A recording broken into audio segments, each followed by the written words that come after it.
Morning student. आज हम लोग 10th स्टैंडर्ड का थर्ड चैप्टर 2 पार्ट हो चुका है। आज तीसरा पार्ट स्टार्ट करेंगे। तो हमारा आज का टॉपिक फर्स्ट है ऑक्सीकरण और उपचयन। ठीक है, इंग्लिश में अगर देखा जाए तो ऑक्सीडेशन एंड रिडक्शन। चलो स्टार्ट करते हैं। क्या दिया इसके अंदर? अनेक प्रकार के पदार्थ ऑक्सीकरण और उपचयन इस प्रकार की अभिक्रिया करते हैं। ठीक है, मतलब अनेक प्रकार के पदार्थ जो रहते हैं अलग अलग प्रकार के, वो ऑक्सीकरण और उपचयन मतलब ऑक्सीडेशन और रिडक्शन ये प्रकार का अभिक्रिया करते हैं। इस अभिक्रिया के बारे में अधिक जानकारी प्राप्त करें। आगे दिया है उसके बारे में बताया तुम्हारा 2Mg प्लस O2। ठीक है, 2Mg प्लस O2 तो क्या तुम्हारा बनता है 2MgO। ठीक है, मैग्नीशियम प्लस ऑक्सीजन ऑक्साइड तो बन जाता है तुम्हारा magnesium oxide. Carbon plus oxide तुम्हारा बन जाता है कार्बन डाइऑक्साइड। ठीक है, Ca प्लस O2 तो कार्बन डाइऑक्साइड। फिर MgH2 तो तुम मैग्नीशियम हाइड्रोक्साइड से क्या बन जाता है तुम्हारा मैग्नीशियम प्लस हाइड्रोजन। ठीक है, उसी प्रकार चौथा जो है तुम्हारा CH3 मीथेन से तुम्हारा क्या बन जाता है CH2 प्लस H2O। ठीक है, मीथेन से मीथेन प्लस हाइड्रोजन के अंदर रूपांतरित हो जाता है। हम लोगों ने देखा था methane, ethane, methane, propane, butane, hexane 9वीं में तुम लोग का हो चुका है। ठीक है, पहला जो रहता है वो, फिर दूसरा मीथेन, इथेन, प्रोपेन, फिर 4 रहेगा तो ब्यूटेन, 5 रहेगा तो पेंटेन, 6 रहेगा तो हेक्सेन। उसी प्रकार हम लोग ने इन का भी पढ़ा था। ठीक है, ANE अल्केन का ग्रुप, इन का ग्रुप, फिर आइन का ग्रुप। ठीक है, अल्केन, मीथेन, मीथीन, मिथाइन। तो वही यहाँ पे उसका ही दिया है। यहाँ पे निम्न, वो आगे भी हम लोग चैप्टर में देखेंगे। ठीक है, आगे चैप्टर में आएगा उसमें देखेंगे। यहाँ पे क्या दिया है? निम्न अभिक्रिया में से 20 व 21 में एक अभिकारक का ऑक्सीजन के साथ संयोग हुआ है तो 22 और 23 में अभिकारकों का से हाइड्रोजन गैस निकला है। यह उदाहरण ऑक्सीकरण अभिक्रिया के है। ठीक है, क्या होता है इसके अंदर? पहले दो के अंदर क्या हुआ है? पहले दो के अंदर O2 मतलब ऑक्सीजन के साथ वो अभिक्रिया किया है, तो बाकी के दूसरे मतलब 22 और 23 के अंदर क्या हुआ? हाइड्रोजन तुम्हारा उत्पाद के अंदर निकला हुआ है। ठीक है, गैस के रूप में बाहर निकला है। तो ये जो तुम्हारा ये ऑक्सीकरण का उदाहरण है। फिर क्या दिया है? जिस रासायनिक अभिक्रिया के अभिकारक पदार्थ का ऑक्सीजन से सहयोग होता है उसे रासायनिक अभिक्रिया में अभिकारक पदार्थ से हाइड्रोजन निकल जाती है और उत्पाद प्राप्त होता है। ऐसे अभिक्रिया को ऑक्सीकरण अभिक्रिया कहते हैं। क्या बताया इसके अंदर? जिसके अंदर ऑक्सीजन जो रहता है तुम्हारा अभिक्रिया के साथ, अभिकारक के साथ जो पदार्थ रहता है, ठीक है, अभिक्रिया के साथ जो मतलब रिएक्शन करता है, तुम्हारा अभिक्रिया करता है वो, और जो तुम्हारा हाइड्रोजन जो उत्पाद के अंदर निकल के जो लास्ट में अभिकारक जो बच जाता है, ठीक है, अभिकारक पदार्थ बच जाता है हाइड्रोजन गैस को मुक्त करने के बाद, तो वो जो अभिक्रिया रहता है उसको ऑक्सीकरण अभिक्रिया कहते हैं। उसी प्रकार क्या दिया है? कुछ ऑक्सीकरण अभिक्रिया विशिष्ट रासायनिक पदार्थ की सहायता से घटित होता है। कुछ कुछ मतलब अलग, जैसे कि हम लोगों ने कैटलिस्ट देखा था, उत्प्रेरक। ठीक है, उत्प्रेरक तुम्हारा क्या रहता है? किसी भी चीज़ के अंदर भाग भी नहीं लेता, मतलब अभिक्रिया के अंदर, और रिएक्शन को फास्ट भी कर देता है, अभिक्रिया को फास्ट कर देता है। तो यहाँ पे दिया है CH3CH2OH। ठीक है, एथिल लिया है। ठीक है, एथिल अल्कोहल, OH का ग्रुप है इसलिए ये अल्कोहल का ग्रुप का आ गया। ठीक है, OH जो रहता है वो अल्कोहल का ग्रुप है। आगे हम लोग पढ़ेंगे, 9वीं में भी पढ़ा था और इसमें भी पढ़ेंगे। तो OH जो है तुम्हारा अल्कोहल का है। ठीक है, तो CH3CH2 एथिल। ठीक है, इथेन, एथिल इसके लिए दिया है, और अल्कोहल। फिर वो किसके साथ? उसके अंदर उत्प्रेरक क्या रहेगा? ऑक्सीजन और K2CrO2। ठीक है, और H2SO4 हाइड्रोक्लोरिक सल्फ्यूरिक एसिड, और तुम्हारे यहाँ पे ऊपर जो K2Cr2 और O7 था वो। ठीक है, पोटेशियम क्रोमेट।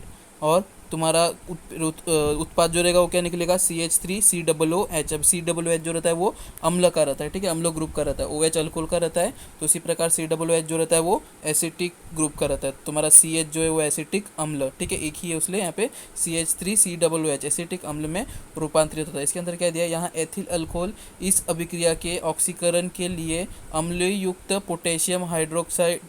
Potassium dichromate. ठीक है, पोटेशियम डाइक्रोमेट K2CrO7 ऑक्सीजन उपलब्ध कर देता है। ऐसे जो रासायनिक पदार्थ ऑक्सीकरण उपलब्ध करके ऑक्सीकरण अभिक्रिया करते हैं उससे ऑक्सीकारक, ऑक्सीडेंट ऐसा कहते हैं। ठीक है, मतलब क्या होता है इसके अंदर? जो दूसरे उत्प्रेरक के हिसाब से जो ऑक्सीजन को उपलब्ध करके देता है। ठीक है, ऑक्सीजन जिसके पास देखो ना ही यहाँ पे ऑक्सीजन है तुम्हारा अलग से, ना ही तुम्हारा अभिक्रिया कारक के अंदर है, ना ही उत्पाद के अंदर है, ये तुम्हारा किसके अंदर है? उत्प्रेरक के अंदर। तो ऐसे जो चीज़ जो ऑक्सीजन का आपूर्ति करके देता है उसको ऑक्सीडेंट या ऑक्सीकारक ऐसा कहा जाता है। ठीक है, जैसे कि यहाँ पे तुम्हारा पोटेशियम डाइक्रोमेट है K2Cr2O7, वो ऑक्सीजन का तुम्हारा मतलब ऑक्सीकरण की पूर्ति करके देता है, तो उसी को तुम्हारा ऑक्सीकारक ऐसा कहा जाता है।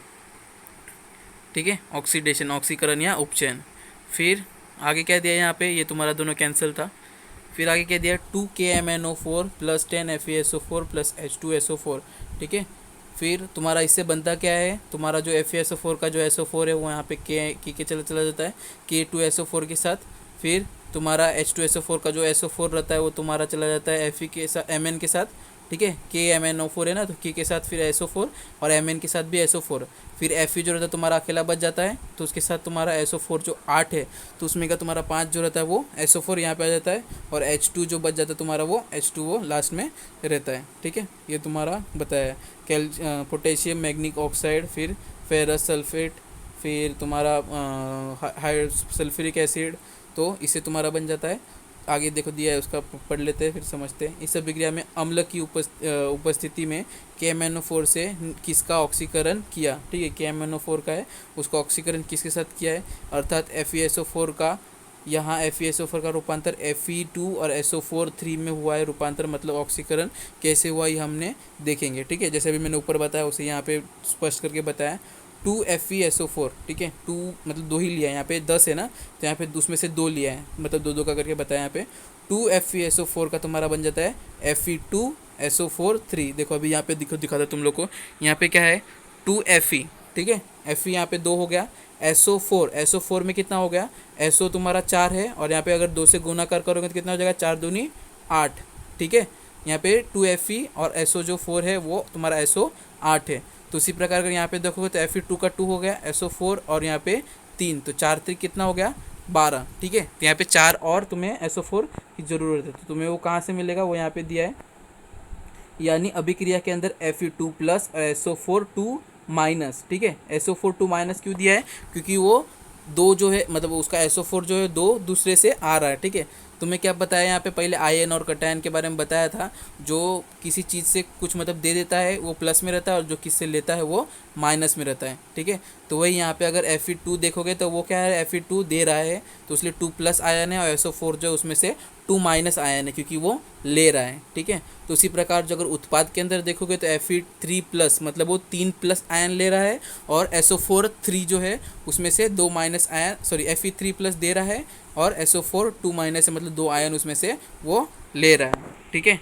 तो अगर इसके अंदर रूपांतरित देखोगे, ठीक है, इसके अंदर रूपांतरित देखोगे, जैसे कि 10 है तो यहाँ पे तुम्हारा 2 2 करके बताया है, तो इसके अंदर क्या बताया, Fe2 प्लस होता है तो वो फेरस हो जाता है, और Fe3 प्लस हम लोगों ने ऊपर भी देखा था, ठीक है, फेरिक, फेरस, फिर अलग जो तुम्हारा आयरन के अंदर था, ठीक है। तो वही यहाँ पे भी रिटर्न वापस करके बता रहा है, फेरिक, फेरस, Fe2 2 अगर प्लस आयन अगर रहेगा तो फेरस हो जाएगा, 3 प्लस आयन रहेगा तो वो फेरिक हो जाएगा, ठीक है। फेरस फेरिक का ऐसा तुम्हारा मतलब अलग अलग रहता है। उसके अंदर क्या दिया है, इसके अंदर आगे, उपयुक्त रूपांतर में जो केवल परिवर्तन होता है वो केवल आगे दी गई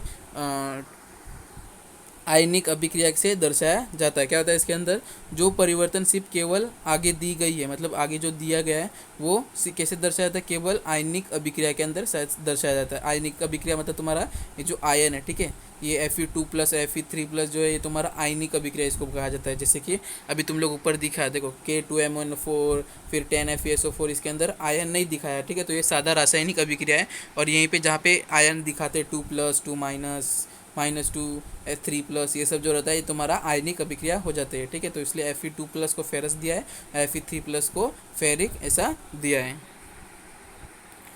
फिर आगे कहते हैं, यह आयनिक अभिक्रिया KMnO4 ने की हुई ऑक्सीकरण की क्रिया दर्शाती है, ठीक है। KMnO4 हम लोगों ने ऊपर देखा जिससे SO4 का रूपांतर हुआ है, ठीक है। यहाँ पे देखो KMnO4 का है, और फिर वही तुम्हारा यहाँ पे K2SO4 MnSO4 के साथ रूपांतरित किया है। तो वही यहाँ पे बताया है कि यह आयनिक अभिक्रिया KMnO4 ने की हुई ऑक्सीकरण क्रिया दर्शाता है। फेरस आयन से फेरिक आयन बनता है, तब एक धनावेश बढ़ता है। यह होते समय फेरस आयन एक इलेक्ट्रॉन खो देता है। इससे पता चलता है कि ऑक्सीकरण अर्थात एक या अधिक इलेक्ट्रॉन खोना, यह नई परिभाषा प्राप्त होती है, ठीक है। अब इससे क्या एक नया चीज़ पता चला कि KMnO4, ठीक है, KMnO4 जैसे है वो FeSO4 से Fe2 से Fe3 प्लस हो जाता है। मतलब क्या होता है, उसका एक आयन रहता है वो और एक्स्ट्रा दे देता है। Fe2 प्लस आयन मतलब क्या, देखो उत्प्रेरक के अंदर वो 2 आयन दे रहा है दूसरे से, मतलब सहयोग कर रहा है, मतलब SO4 से सहयोग कर रहा है तो वो 2 आयन दे रहा है। उसी प्रकार जब वो उत्पाद के अंदर आता है तो वो Fe3+ आयन मतलब 3 आयन दे रहा है, मतलब एक एक्स्ट्रा आयन दे रहा है। पहले तो 2 ही दे रहा था, बाद में 3 देता है, मतलब एक और एक्स्ट्रा आयन देता है।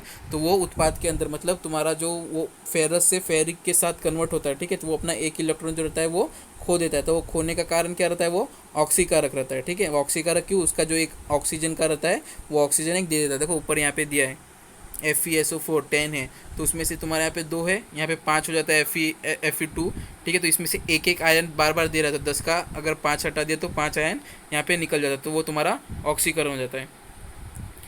फिर आगे क्या है, तो इससे क्या मतलब नया परिभाषा पता मिलता है कि एक अधिक इलेक्ट्रॉन खोना भी जो रहता है वो ऑक्सीकारक के अंदर होता है। ऑक्सीकारक जो रहता है अपना एक इलेक्ट्रॉन खो के वो ऑक्सीकरण में हेल्प करता है। फिर बताइए तो यहाँ पे कैंसल है। आगे क्या दिया है, जिस रासायनिक अभिक्रिया में अभिकारी पदार्थ हाइड्रोजन ग्रहण करता है और उस अभिक्रिया को उपचयन अभिक्रिया कहते हैं। क्या होता है इसके अंदर, जिस रासायनिक अभिक्रिया में अभिकारी पदार्थ हाइड्रोजन ग्रहण करता है, ठीक है, उसे अभिक्रिया को उपचयन अभिक्रिया कहते हैं, ठीक है। हम लोग ने पहले ऑक्सीकरण देखा, ऑक्सीकरण में क्या हुआ, 2 चीज़ होता है, ठीक है। एक तो पहला क्या, वो ऑक्सीजन को ग्रहण कर सकता है या उत्पाद के अंदर क्या होएगा, वो हाइड्रोजन का मुक्त करेगा, ठीक है, हाइड्रोजन गैस मुक्त करेगा, ठीक है। अगर हाइड्रोजन गैस अगर उत्पाद के अंदर मुक्त होते हुए दिखा तो भी वो ऑक्सीकरण है, या ऑक्सीजन तुम्हारा अभिक्रिया कारक के अंदर अगर लेते हुए दिखा तो वो भी वो ऑक्सीकरण है। लेकिन उसके ही उल्टा यहाँ पे क्या दिया, अगर ऑक्सीजन जहाँ पे लेता है उसी जगह पे अगर हाइड्रोजन अगर वो लेगा तो तुम्हारा क्या हो जाएगा, उपचयन हो जाएगा, ठीक है, ऑक्सीडेशन और रिडक्शन। तो तुम्हारा ये ऑप्शन मतलब रिडक्शन हो जाता है। क्या होता है इसके अंदर, जिस रासायनिक अभिक्रिया में, हम ये पढ़ लिया, उसी प्रकार जिस रासायनिक अभिक्रिया में अभिकारी पदार्थ ऑक्सीजन खोकर नए उत्पाद बनाते हैं वह भी उपचयन अभिक्रिया कहलाती है। जो पदार्थ उपचयन करता है उसे उपचायक कहते हैं, ठीक है। होता है इसके अंदर जो उपचयन करता है, जैसे कि मतलब हाइड्रोजन को खो के, जैसे CuO+H2 अगर वो एक साथ भी रहेगा और वो अपना हाइड्रोजन खो देगा, ठीक है, मतलब उत्पाद के अंदर अगर हाइड्रोजन नहीं दिखेगा उसका, तो क्या हो गया, वो भी उपचयन का अभिक्रिया ही कहलाएगा। और उसके अंदर जिसके साथ वो उपचयन करता है, ठीक है, जैसे CuO के साथ ये H2 उपचयन कर रहा है तो CuO जो है वो उपचायक ऐसा कहलाएगा। यहाँ पे कह दिया आगे, जब हाइड्रोजन गैस को काले कॉपर, ठीक है, काले कॉपर CuO कॉपर ऑक्साइड के साथ काले कॉपर ऑक्साइड पर प्रवाहित किया जाता है तो गुलाबी भूरी कॉपर का परत प्राप्त होता है। क्या होता है इसके अंदर, जब हाइड्रोजन H2 का गैस अगर काले कॉपर के साथ मतलब प्रवाहित करते हैं, कॉपर ऑक्साइड के साथ प्रवाहित करते हैं, तो तुम्हारा जो कॉपर ऑक्साइड है वो कॉपर बन जाता है, मतलब गुलाबी भूरे रंग का हो जाता है। इस अभिक्रिया में उपचायक कौन है तथा कौन से अभिकारी पदार्थ का उपचयन हुआ है, ठीक है, वो देखेंगे। इसके अंदर क्या दिया है, यह अभिक्रिया होते समय CuO कॉपर ऑक्साइड ऑक्सीकरण का परमाणु खो देता है, ठीक है। क्या होता है इसके अंदर, ऑक्सीजन का परमाणु खो देता है। ऑक्सीजन का परमाणु खो देता है तो वो किसके साथ मिल जाता है, हाइड्रोजन के साथ, और दोनों मिलके फिर पानी के अंदर रूपांतरित हो जाता है, ठीक है। तो वही आगे दिया है यहाँ पे, वो ऑक्सीजन का परमाणु खो देता है अर्थात कॉपर ऑक्साइड का उपचयन होता है, ठीक है। हम लोग ने बताया पहले उपचयन CuO का उपचयन होता है, तो हाइड्रोजन का परमाणु ऑक्सीजन के परमाणु को स्वीकारता है, वो पानी H2O का निर्माण होता है। देखो इसके अंदर दिख रहा है तुम लोग को CuO+H2, तो तुम्हारा हो जाता है Cu+H2O, ठीक है। तो CuO जो रहता है अपना ऑक्सीजन एक छोड़ता है और H2 के साथ मिलके क्या हो जाता है, वो H2O पानी का रूपांतरित हो जाता है, पानी का निर्माण होता है। इसलिए यहाँ हाइड्रोजन की ऑक्सीकरण होता है। इस प्रकार ऑक्सीकरण तथा उपचयन दोनों अभिक्रिया एक साथ घटित होती है, ठीक। क्या होता है इसके अंदर, हाइड्रोजन मतलब तुम्हारे यहाँ पे हाइड्रोजन ऑक्सीजन के साथ मिलता है तो ऑक्सीकरण भी होता है, उसी प्रकार ऑक्सीजन का तथा उपचयन दोनों एक साथ होता है, ठीक है। ऑक्सीकरण भी होता है और तुम्हारा उपचयन भी होता है, क्योंकि लास्ट के अंदर ऑक्सीजन का यहाँ पे तुम्हारा मतलब बदलाव होता है, ठीक है। ऑक्सीजन एक जगह से दूसरी जगह जाता है तो इसलिए तुम्हारा ऑक्सीजन भी होता है, मतलब ऑक्सीकरण भी होता है और उपचयन दोनों एक ही अभिक्रिया के अंदर होता है। फिर ऑक्सीकारक के कारण उपचायक की ऑक्सीकरण और उपचायक के कारण ऑक्सीकारक का उपचयन होता है। क्या होता है इसके अंदर, ऑक्सीकारक, ठीक है, ऑक्सीकरण ऑक्सीडेंट देखा था हम लोग ने, जो ऑक्सीजन का मतलब मदद करता है, ऑक्सीजन अभिक्रिया के अंदर ऑक्सीजन का मदद करता है तो उसे ऑक्सीकारक कहते हैं, ठीक है। और जो हाइड्रोजन की आपूर्ति करता है उसे उपचायक कहते हैं। तो क्या बताया इसके अंदर, ऑक्सीकारक के कारण उपचायक का ऑक्सीकरण होता है और उपचायक के कारण ऑक्सीकारक का उपचयन होता है, ठीक है। उल्टा मतलब दोनों को एक दूसरे से लिंक बताया है कि ऑक्सीकारक मतलब जैसे कि ऑक्सीकारक मतलब क्या, CU यहाँ पे तुम्हारा ऑक्सीजन का ये कर रहा है, तो उपचायक जो है वो CU है, ठीक है। उसी प्रकार उपचायक के कारण ऑक्सीकारक का उपचयन होता है। उपचायक यहाँ पे कौन है तेरा तुम्हारा, यहाँ पे Cu तुम्हारा उपचायक है, तो वो ऑक्सीकरण किसको देता है, H2O को, तो H2 तुम्हारा क्या हो गया, तुम्हारा उपचयन हो गया।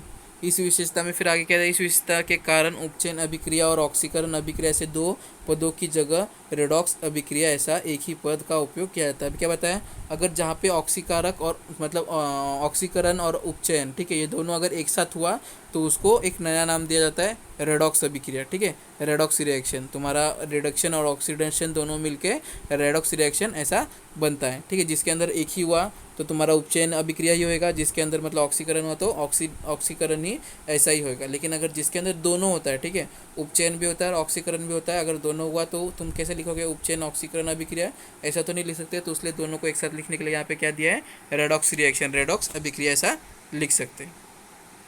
फिर आगे दिया है रेडॉक्स अभिक्रिया के कुछ उदाहरण नीचे दिए गए है, उसमें से ऑक्सीकारक व उपचायक कौन है, पहचानिए। क्या दिया है यहाँ पे, H2S प्लस SO2 तुम्हारा इसमें क्या बन जाता है, 3S, ठीक है, वो नीचे की एरो दिखा है, मतलब क्या, वो सॉलिड रहता है, ठोस रूप में रहता है, और तुम्हारा प्लस 2H2O मतलब पानी के अंदर रूपांतरित हो जाता है। फिर दूसरे के अंदर क्या दिया तुम्हारा यहाँ पे, MnO2 प्लस 4HCl, तो MnCl2 plus 2H2O plus Cl2, ठीक है, इसके अंदर क्या बोला है, और रेडॉक्स अभिक्रिया कुछ उदाहरण दिया गया, ठीक है। यहाँ पे देखो रेडॉक्स रिएक्शन क्या हो रहा है तुम्हारा, ऑक्सीजन, ठीक है, यहाँ पे ऑक्सीजन तुम्हारा S जो है, तो सल्फर जो है तुम्हारा ऑक्सीजन, वो अभिक्रिया मतलब अभिक्रिया कारक है, ठीक है, वो क्या कर रहा है, ऑक्सीजन की आपूर्ति कर रहा है, और फिर बाद में S जो है दूसरा S है, ठीक है, वो H2 मतलब तुम्हारा हाइड्रोजन की भी आपूर्ति कर रहा है, ठीक है, तो तुम्हारा दूसरा जो H2 है वो अभिक्रिया कारक है, और पहला जो S है वो तुम्हारा उपचयन है, ठीक है, उपचयन कारक है। इसी प्रकार MnO के अंदर MnO जो Mn है, ठीक है, मैग्नीशियम ऑक्साइड, वो तुम्हारा अभिक्रिया ऑक्सीकरण कारक है, और दूसरा तुम्हारा उपचयन कारक है, ठीक है। HCl जो है तुम्हारा क्लोरीन, वो तुम्हारा Cl जो है वो तुम्हारा उपचयन कारक है, ठीक है, क्योंकि वो उपचयन है, और तुम्हारा MnO मैग्नीशियम ऑक्साइड यहाँ पे ऑक्सीजन की आपूर्ति कर रहा है, तुम्हारा वो ऑक्सीकरण कारक है, ठीक है। यहाँ पे दिया है Fe3 प्लस का उपचयन होकर Fe2 का निर्माण होकर यह उपचयन अभिक्रिया इलेक्ट्रॉन E माइनस का उपयोग करके लिखिए, ठीक है। Fe3 का प्लस Fe2 मतलब फेरस से यहाँ पे फेरिक से यहाँ पे फेरक का कन्वर्ट, मतलब इलेक्ट्रॉन तुम्हारा यहाँ पे माइनस होएगा, ठीक है। फिर यहाँ पे क्या दिया है, परमाणु या आयन पर धन आवेश बढ़ता है या ऋण आवेश कम होता है, उसे ऑक्सीकरण कहते हैं। क्या बताया इसके अंदर, परमाणु पर आयन और धनावेश बढ़ता है, ठीक है, परमाणु पर आयन या धनावेश, आयन मतलब ही धनावेश होता है, ठीक है, प्लस साइन जैसे फेरिक फेरस हम लोगों ने देखा ऊपर, बढ़ता है, या ऋणावेश कम होता है, ठीक है, धनावेश मतलब बढ़ेगा, ऋणावेश मतलब तुम्हारा माइनस कम होता है, तो उसे ऑक्सीकरण कहते हैं, ठीक है। यहाँ पे सादे भाषा में क्या दिया, अगर ऑक्सीजन बढ़ता है मतलब धनावेश बढ़ता है और ऋणावेश कम होता है, तो वहाँ पे ऑक्सीकरण होता है। जब धनावेश कम होता है, ठीक है, प्लस जो रहता है मतलब देने के जो रहता है वो कम होता है, और ऋणावेश बढ़ता है मतलब लेने का ज़्यादा हो जाता है, तो वहाँ पे उपचयन होता है, ठीक है। यहाँ पे दो मतलब ऊपर समझाया, पहला क्या दिखाया है, अगर तुम्हारा ऑक्सीजन अगर उत्पाद के अंदर आया और हाइड्रोजन तुम्हारा ऑक्सीजन तुम्हारा अभिक्रिया कारक के अंदर आया और हाइड्रोजन तुम्हारा इसके अंदर आया, उत्पाद के अंदर आया, तो समझ लो तुम्हारा ऑक्सीकरण है। और तुम्हारा दूसरी जगह हाइड्रोजन तुम्हारा अगर अभिक्रिया कारक के अंदर आया और लास्ट में तो तुम्हारा हाइड्रोजन मतलब वो निकल जाएगा, पानी के साथ अभिक्रिया हो जाएगा, ठीक है, तो तभी समझ लो कि तभी उपचयन है। उसी प्रकार यहाँ पे दूसरा क्या बताया है, जब तुम्हारा परमाणु में अगर धन आवेश जो है तुम्हारा आयन अगर बढ़ता है और ऋण आवेश कम होता है, मतलब देने का क्षमता ज़्यादा रहता है और लेने का क्षमता कम रहता है, तो तुम्हारा वहाँ पे ऑक्सीकरण होएगा। उसी प्रकार उसका उल्टा, अगर देने का क्षमता कम रहेगा और लेने का क्षमता ज़्यादा रहेगा, तो वहाँ पे तुम्हारा उपचयन होएगा, ठीक है। तो यहाँ पे वही दिया है, Fe का अगर ऑक्सीकरण हुआ तो FeO हो जाएगा, ठीक है, Fe का ऑक्सीकरण होएगा तो FeO हो जाएगा, और Fe का अगर उपचयन होएगा तो Fe हो जाएगा, ठीक है। मतलब तुम्हारा यहाँ पे क्या हो रहा है, देखो Fe क्या कर रहा है, अपना एक ऑक्सीजन दे रहा है, ठीक है, मतलब एक ऑक्सीजन को, हाँ, अपना जो एक आयन ऑक्सीजन को दे रहा है, उससे संबंध बनाने के लिए अपना दो आयन दे रहा है, ठीक है, दो आयन दे रहा है तो FeO हो जाएगा, और यहाँ पे 3 ले रहा है तो तुम्हारा मतलब 3 जो है वहाँ पे ले रहा है तो उसलिए तुम्हारा Fe हो जाएगा, ठीक है। फिर उसी प्रकार दूसरे के अंदर FeO ऑक्सीकरण होता है तो Fe2O3 हो जाता है, ठीक है, उसका 2 आयन जो रहता है वो ऑक्सीजन को दे देता है, ठीक है, सॉरी यहाँ पे 3 आयन देगा, वो 3 आयन देगा अपना, तो वो ऑक्सीकरण हो जाता है, और यहाँ पे 3 आयन वो ले लेता है, तो तुम्हारा FeO रिटर्न हो जाएगा, तो तुम्हारा वो उपचयन हो गया। ठीक है, तो यही बताया यहाँ पे, अगर उसका देने की क्षमता ज़्यादा रहेगा, लेने की क्षमता कम रहेगी, तो वो ऑक्सीकरण होता है, और अगर देने की क्षमता कम रहेगी, लेने की क्षमता ज़्यादा रहेगी, तो वो उपचयन हो जाता है। ठीक है, फिर बाजू में ये कैंसिल किया है, फिर आगे शरण दिया है। ठीक है, शरण मतलब कोरोजन, पता रहेगा तुम लोग को, ये तुम्हारा प्रैक्टिकल में भी था। ठीक है, अभी प्रैक्टिकल अगर स्कूल स्टार्ट हुआ तो प्रैक्टिकल में होएगा।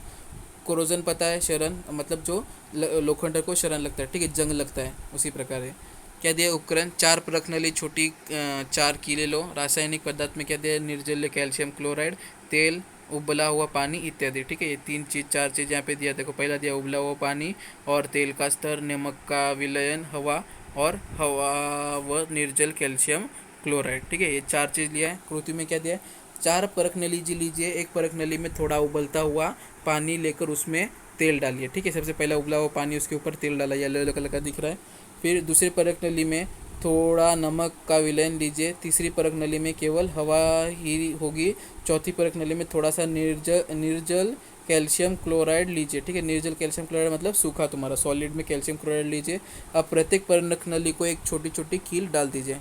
चौथी परख नली का मुंह रबर कॉर्क की सहायता से बंद कीजिए। चारों परख नली को कुछ दिन तक ऐसे ही रहने दीजिए। ठीक है, देखो चौथे का ऊपर रबर कॉर्क से तुम्हारा ऊपर से ढक दिया है। फिर क्या दिया है, कुछ दिनों के बाद चारों परख नली की कीलों का निरीक्षण कीजिए। आपको क्या दिखाई देगा, किन परख नली की कील में जंग लगी रहेगी। जंग लगने के लिए पानी तथा हवा, इन दोनों की आवश्यकता होती है। लवणों की उपस्थिति में जंग लगने की क्रिया तीव्र गति से होती है। ठीक है, यहाँ पे क्या बताया, किस में, पहले तो बोला किस में रहेगा, फिर बाद में आंसर क्या होता है कि अगर पानी और हवा दोनों अगर उसके पास रहेगा, तभी मतलब जो क्या बोलते हैं जंग लगता है, वो आवश्यक मतलब जंग लग सकती है। और आगे कहते हैं लवणों की उपस्थिति में जंग लगने की जो प्रक्रिया रहती है वो बहुत फास्ट हो जाती है। फिर क्या दिया है, क्या आपने दैनिक जीवन में रेडॉक्स अभिक्रिया का प्रभाव देखा है। नई 2 पहिए वाले अथवा 4 पहिए वाले वाहनों में चमक दिखाई देती है, परंतु इसके विपरीत अपने पुराने वाहनों की चमक जा चुकी होती है। धातु के पृष्ठभाग पर लाल भूरे रंग की ठोस रूप में परत जमा होती दिखाई देती है। इस परत को जंग कहते हैं। इसका रासायनिक सूत्र Fe2O3.H2O है।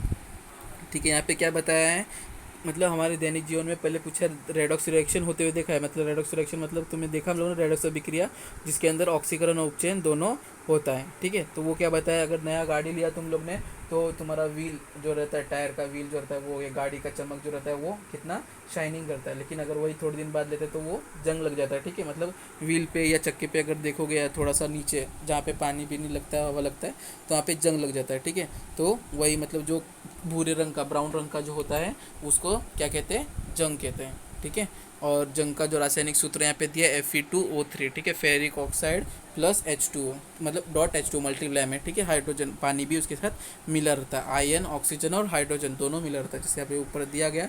सो पानी और हवा दोनों के साथ मिश्रित होकर वो जंग लगता है। फिर आगे क्या दिया है, लोहे पर जंग सीधे हवा की ऑक्सीजन की लोहे से पृष्ठभाग पर अभिक्रिया होकर तैयार नहीं होती है। जंग विद्युत रासायनिक अभिक्रिया निर्माण होता है। लोहे का पृष्ठभाग पर अलग अलग भाग धनाग्रह और ऋणाग्रह बनता है। ठीक है, यहाँ पे कहते हैं सीधे जंग मतलब लोहे से ऑक्सीजन और पानी मतलब हवा से डायरेक्ट नहीं होता है। ठीक है, वो अलग अलग पृष्ठभाग पर अलग अलग हिसाब से, मतलब पहले उसके अंदर रासायनिक अभिक्रिया होता है, आयन का लेन देन होता है, उसके बाद धनाग्रह ऋणाग्रह, उसके बाद फिर उसके अंदर जंग लगता है। क्या दिया, पहला धनाग्रह भाग में एनोड के पास Fe का ऑक्सीकरण होकर Fe2 निर्माण होता है। ठीक है, Fe जो तुम्हारा सॉलिड में रहता है, तो वहाँ पे Fe2 plus एक्विशियस plus 2E minus, उसके अंदर का 2 इलेक्ट्रॉन क्या होता है, वो पहले फेरस जो रहता है, ठीक है, वो 2 इलेक्ट्रॉन जो रहता है वो दे देता है। ठीक है, फिर आगे दिया ऋणाग्रह भाग में कैथोड के पास। ठीक है, एनोड कैथोड पता है तुम लोग को। ठीक है, धनाग्रह कैथोड, एनोड और ऋणाग्रह कैथोड रहता है। ठीक है, अनायन कटायन जैसे रहता है वैसे ही O2 का उपचयन होकर पानी का निर्माण होता है। उसके अंदर क्या होता है, तुम्हारा ऑक्सीजन के साथ और हाइड्रोजन दोनों मिलके, ठीक है, हाइड्रोजन जो रहता है एक्सियस जलीय विलयन के रूप में रहता है, तो वो जब 4 इलेक्ट्रॉन देता है तो वहाँ पे पानी का निर्मित होता है। ठीक है, तो यहाँ पे क्या हुआ, जब उसके अंदर से हाइड्रोजन ऑक्सीजन के से तुम्हारा पानी की निर्मित होती है, और सॉलिड जब तुम्हारा जलीय विलयन, ठीक है, थोड़ा सा गीला गीला मतलब गरम गरम हो जाता है, जैसे कि धूप बार में थोड़ा सा पिघलने जैसा अलग हो जाता है। ठीक है, और जब पानी और हवा उसी टाइम पे उसको लगता है तब वहाँ पे जंग लगती है। फिर आगे दिया जब Fe2 आयन का धनाग्र भाग से स्थानांतरित होता है तब उनके पानी के साथ अभिक्रिया होकर ऑक्सीकरण द्वारा Fe3+ आयन का निर्माण होता है। ठीक है, क्या होता है Fe2 आयन जब धनाग्र भाग एक जगह से दूसरे जगह जाता है। ठीक है, आयन तुम लोग को पता है आयन के अंदर लोखंड के अंदर या हाँ लोखंड के अंदर आयरन हमेशा चलता रहता है, जिसके कारण तुम्हारा इलेक्ट्रिसिटी चलता है, आगे पहुंचता है मतलब। तो जैसे आयन आगे चलता है तो आगे चलते समय जब अगर पानी उसके ऊपर लग जाएगा तो तुम्हारा वो Fe2+ आयन जो रहेगा Fe3+ आयन के अंदर कन्वर्ट हो जाता है। और फिर कह दिया उसके आगे क्या होता है Fe3+ आयन। Fe3+ आयन द्वारा अघुलनशील लाल भूरे रंग के सलज ऑक्साइड का निर्माण होता है, उसी की जंग कहते हैं जो पुष्पक पर जमा हो जाता है। फिर Fe3+ आयन जो रहता है वो अघुलनशील लाल भूरे रंग का हो जाता है। ठीक है, अगर तुम जंग को अगर मिलाओगे तो मिलता नहीं है उसलिए अघुलनशील लिखा है। तो उसके साथ पानी के साथ अभिक्रिया करके वो तुम्हारा ये बन जाता है। ठीक है, जंग बन जाता है। देखो आगे दिया है Fe3+ एक्वेसेस, थोड़ा सा तुम्हारा आयन जब आगे चलता है तो पानी के साथ तुम्हारा ये मिलके कितना हो जाता है Fe2O3.H2O। ठीक है, और तुम्हारा H+ आयन हाइड्रोजन जो रहता है वो निकल जाता है। एक्वेस में दिया है मतलब चिल्ले विलेन के अंदर रहता है। और Fe2O3.H2 तुम्हें पता है, ये फॉर्मूला याद रखना। ठीक है, तुम्हारा जंग का है। फिर आगे क्या दिया है वातावरण में विभिन्न घटकों के कारण धातु के ऑक्सीकरण होता है, जिससे धातु कमजोर हो जाती है, इसे क्षरण कहते हैं। लोहे पर जंग लगती है, लोहे पर जंग लगता है एवं उस पर लाल भूरे रंग की परत जमा होती है, लोहे का क्षरण है। क्षरण यह एक अत्यधिक गंभीर समस्या है, इसका अभ्यास हम अगले प्रकरण में करने वाले हैं। ठीक है, क्या होता है इसके अंदर क्षरण होना, ये बहुत गंभीर चीज़ है कि मतलब क्या करता है कुछ भी चीज़ को खोखला कर देता है। तुम्हारा जैसे आयरन लोखंड रहता है उसको पूरे तरीके से खोखला कर देता है। ठीक है, तो वही यहाँ पे बताया, वो हम लोग दूसरे लेसन में पढ़ने वाले तो उसलिए बताया है। फिर यहाँ पे तुम्हारा आता है बदबू। ठीक है, बदबू के अंदर रेंसिडिटी क्या बताया इसके अंदर, लास्ट टॉपिक है। जब पुराने बचे तेल का उपयोग भोजन पदार्थ बनाने के लिए उपयोग में लाया जाता है तब उसमें बदबू फैलती है। ठीक है, आता है जब पुराने बचे तेल मतलब जैसे कि अगर एक बार कुछ छान लिया कुछ मतलब सब्जी बनाने में तो बचता नहीं है, अगर कुछ मतलब फ्राई कर रहे हैं ठीक है, तो फ्राई करके जो तेल थोड़ा सा बच जाता है अगर उसको वापस रिटर्न अगर यूज़ करते हैं तो उसके अंदर से थोड़ा थोड़ा जो बदबू आता है। ठीक है, मतलब बदबू मतलब एकदम गंदा बास नहीं आता है, थोड़ा सा बदबू टाइप रहता है। ठीक है, मतलब तेल का ही थोड़ा सा अलग गमक आता है। तो ये तेल में खाने पकाया तो खाना का स्वाद भी बदलता है। ठीक है, खाने का स्वाद भी थोड़ा सा बदलता है, थोड़ा सा तीखा तीखा जैसा अलग हो जाता है। जब तेल या घी के दीर्घ समय तक वैसा ही रहने दे या तले हुए पदार्थ को अधिक समय तक रहने दे तब हवा के कारण तेल व घी का ऑक्सीकरण होकर वह बदबूदार हो जाता है। ठीक, क्या होता है इसके अंदर जब तेल या घी को अगर लंबे समय तक अगर वैसा ही रख दोगे मतलब अगर तल के उसे अगर छोड़ देंगे या तले हुए पदार्थ को भी अगर अधिक समय तक ऐसे ही छोड़ देंगे, अगर अच्छे से पैक भी करके नहीं रखा तो वो तेल या घी से ना मतलब अलग बास आने लगता है। ठीक है, मतलब उसके अंदर अगर तुम लोग ने कभी ये क्या बोलते हैं पैकेट में अगर वेफर वेफर खाया रहेगा तो कभी कभी कोई कोई पैकेट में छोटा सा अगर होल जाता है तो तुम लोग कभी खाए रहेंगे। ठीक है, गोल गोल जो रहता है रिंग्स बिंग्स जैसे रहते हैं, तो वो अगर खाया रहेगा कभी तो तुम्हें अलग थोड़ा सा टेस्ट लगा रहेगा। ठीक है, तो वो रेंसिडिटी बदबू के कारण ही होता है। ठीक है, फिर आगे क्या दिया है, जिस खाद्य पदार्थ में तेल और घी का उपयोग करते समय ऑक्सीकारक अवरोध एंटीऑक्सीडेंट का उपयोग किया जाता है, हवा बंद डिब्बे में खाद्य पदार्थ रखने से खाद्य पदार्थ की ऑक्सीकरण अभिक्रिया बंद हो जाती है। ठीक है, फिर वही दिया है किस किस चीज़ के अंदर, जैसे तुम्हारा अभी जो खुला चीज़ रहता है ठीक है, वो उसके अंदर मतलब जब तेल और घी खाद्य पदार्थ जब बनाते हैं तो उसके अंदर ऑक्सीकारक अवरोधक डालते हैं, जिसके कारण उसके अंदर ऑक्सीकरण नहीं होता। ठीक है, ऑक्सीकारक अवरोधक मतलब अगर कुछ भी चीज़ ऑक्सीकारक करके उसके अंदर आया तो वो मतलब उसके साथ अभिक्रिया नहीं हो पाता। ठीक है, वो रोक देता है उसको अभिक्रिया करने से, तो उसके कारण वो उसके अंदर बदबू निर्माण नहीं होता। ठीक है, रेंसिडिटी वो नहीं होता। अगर वो निर्माण हो जाता तो कभी कभी क्या होता है, अगर ये ज़्यादा अगर रेंसिडिटी हो गया बदबू हो गया तो तुम्हें कभी कभी फूड पॉइजन्स भी हो सकता है। ठीक है, और आगे क्या दिया है, हवा बंद डिब्बे में खाद्य पदार्थ मतलब ये जो तले हुए पदार्थ होते हैं उसको रखने से क्या होता है, देखो कभी कभी तुम लोग अगर खुला छोड़ देते हो तो तुम्हारा तला हुआ पदार्थ होता है वो थोड़ा सा मतलब क्रंची रहता है तो वो थोड़ा सा नरम हो जाता है। ठीक है, और उसको और अगर छोड़ दोगे ऐसी नरम तो वो ख़राब हो जाता है। ठीक है, तो यहाँ पे वही दिया, उसको अच्छे से अगर बंद डब्बे में रखेंगे तो उसका अभिक्रिया जो रहता है वो मंद हो जाता है। ठीक है, फिर यहाँ पे हम लोग का लेसन खलास हो गया। ठीक है, नेक्स्ट लेक्चर में स्टार्ट करेंगे। Okay student, bye.